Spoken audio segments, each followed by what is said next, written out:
वालेकुम रहमतुल्लाहि वबरकातुहू। दोस्तों, जैसा कि आपको पता है कि पेशावर में जो भी आता है तो चर्सी टिका अगर न खाएं तो ये खैबर चर्सी तो ये तो ज़्यादती है। मैं तो पहली बार ट्राई कर रहा हूँ। कज़न भी इस वक्त है, भाई है, आमिर भाई भी मौजूद है, इस वक्त लेके आए हैं यहाँ।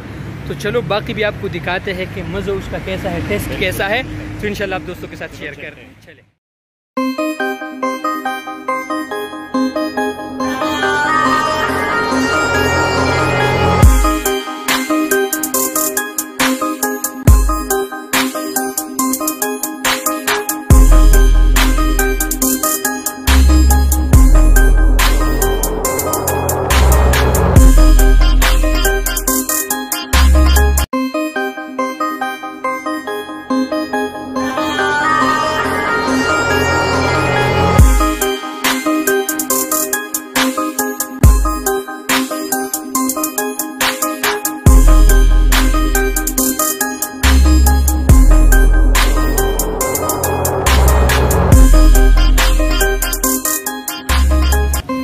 आखिर में जी ये हमारा ऑर्डर रेडी हो गया है, आपके सामने है।